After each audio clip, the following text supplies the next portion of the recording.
माया किसे कहते हैं? देखो,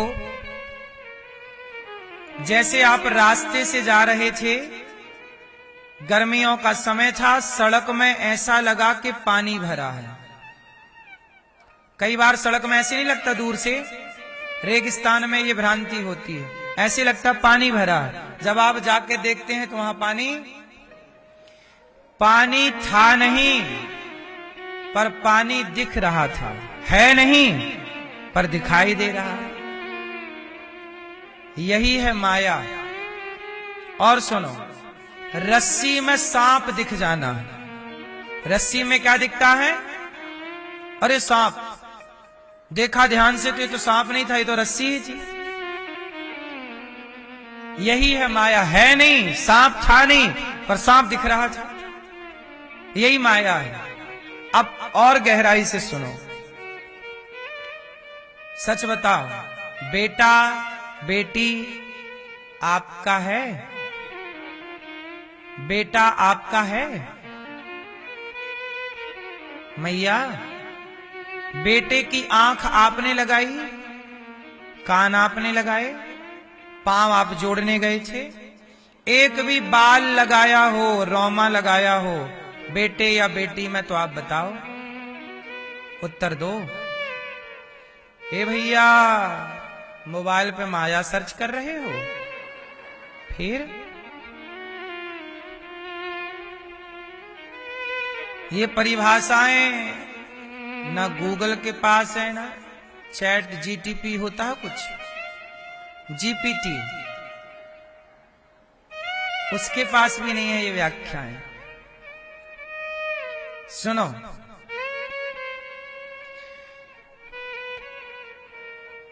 आपके बेटे में एक भी रोमा आपने लगाया हो, किसी ने तो बताओ। सारा डिजाइन किसने किया है आपके बच्चे को? उसे रूप रंग किसने दिया है? किसका है वो?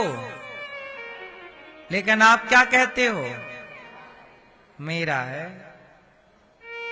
यही माया है, जो आपका है नहीं, पर आपका सा लगता है।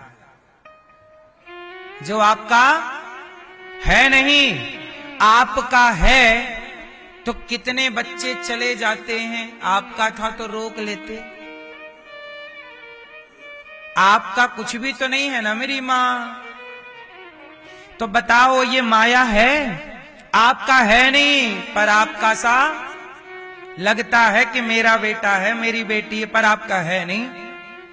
अच्छा ये बताओ, ये आंख किसकी है? आपकी। तो आपकी आंखों में कम दिखने लगा तो आपने रोक क्यों नहीं लिया? शरीर आपका है तो बुढ़ा हो रहा है, रोका क्यों नहीं? क्यों बुढ़ा होने दे रहे हो आप लोग? बाल पक गए, रोका क्यों नहीं? इसका मतलब आपके शरीर पर भी आपकी कोई जोर जबरदस्ती नहीं चलती। आपका शरीर भी आपका नहीं। बोलो हां, आपका है नहीं, पर आपका सा लगता है। जो है नहीं पर दिखता है, ये शरीर अपना है नहीं, पर अपना सा दिख रहा है, यही माया है। बात समझ में आई कि नहीं? तो बेटा भी माया है, बेटी भी माया है, ये शरीर भी माया है। क्योंकि कुछ भी अपना, जिस घर में आप रहते हो क्या कहते हो? मेरा घर है। लेकिन उस वक्त घर में सच बताओ, वो आपका है नहीं, पर दिखाई पड़ता है। मेरा है नहीं, पर मेरा सा दिखता है। यही है माया। सारी जिंदगी आप गलत फहमी में रहे कि मेरा है, मेरा है, पर आखिरी में पता चला कि मेरा तो जिस घर में मैं था 50 साल से, वो मेरा नहीं था। लोग, घर आपका था तो लोग आपको आखिरी में घर से निकालकर शमशान क्यों ले गए? घर पे न रहने देते? घर आपका नहीं था मेरी मां, आपका सा लग रहा है। यही तो माया है। बोलो हाँ। और सुनाता हूं गहराई से, और सुनो। एक बार नारद जी ने कहा कि हे प्रभु, द्वारिकाधीश भोजन कर रहे थे, नारद जी आ गए, नारायण नारायण। तो भगवान बोले, नारद जी आओ, आप भी प्रसाद पाओ। दोनों जन बैठे, रुक्मणी मैया ने दोनों को परोसा, नारद जी और भगवान कृष्ण दोनों प्रसाद पाए।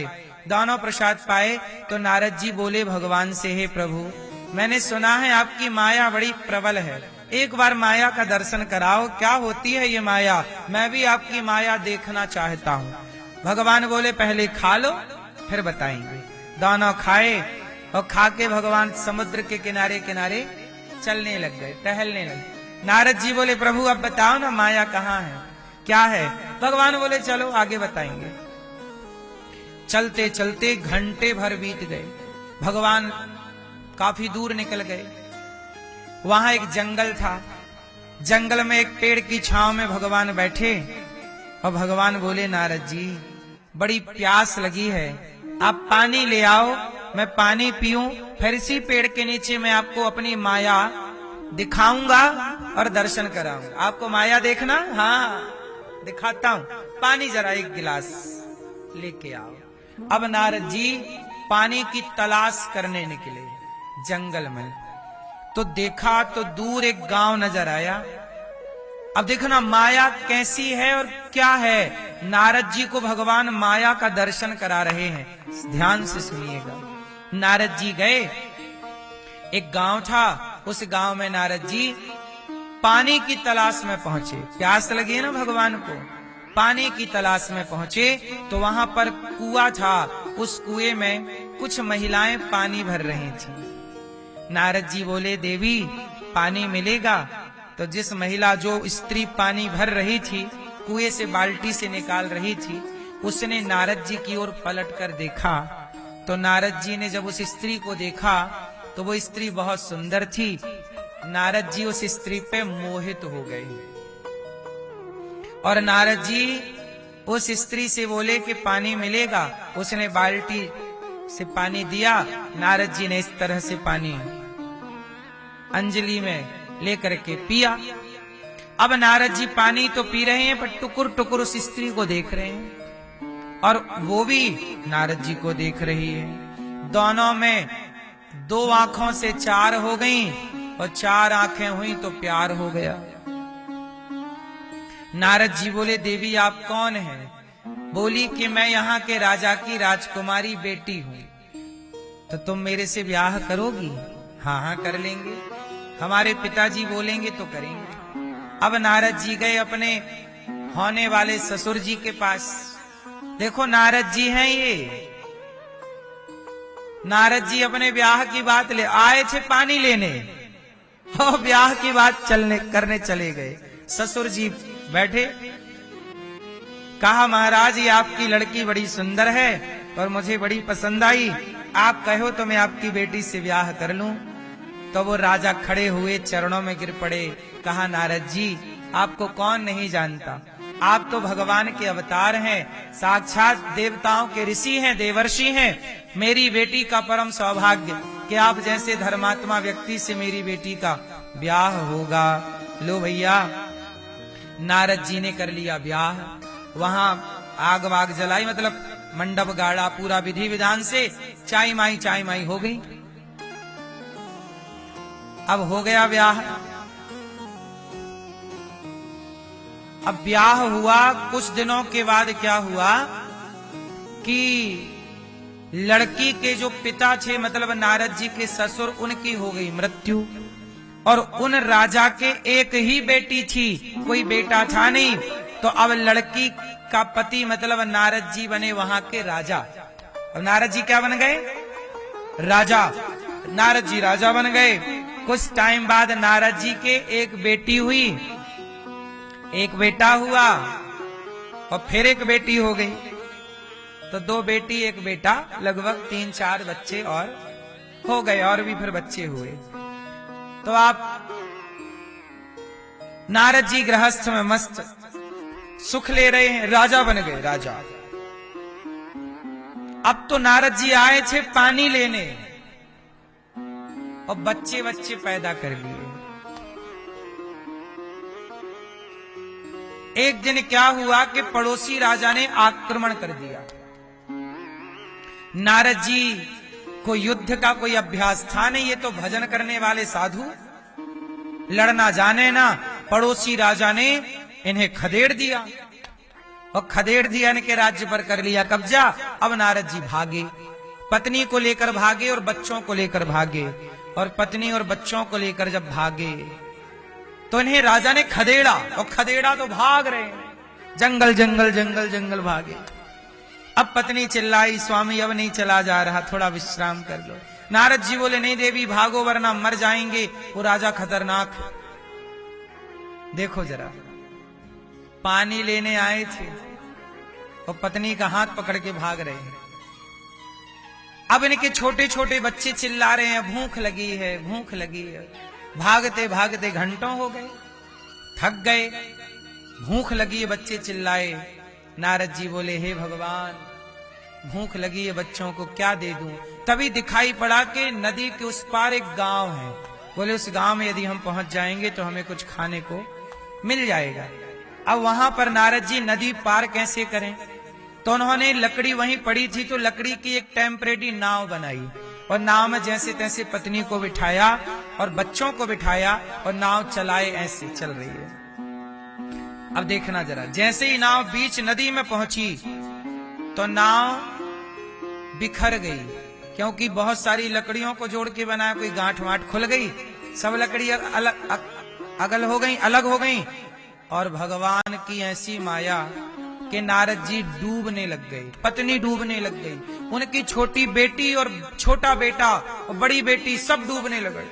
अब नारद जी किसी बेटी को बचाएं तो बेटा डूबे, बेटा बेटी को बचाएं तो पत्नी डूबे। बड़ी गहरी नदी और नारद जी डूबने लगे। बहुत प्रयास किया बचाने का, कोई ना बचा।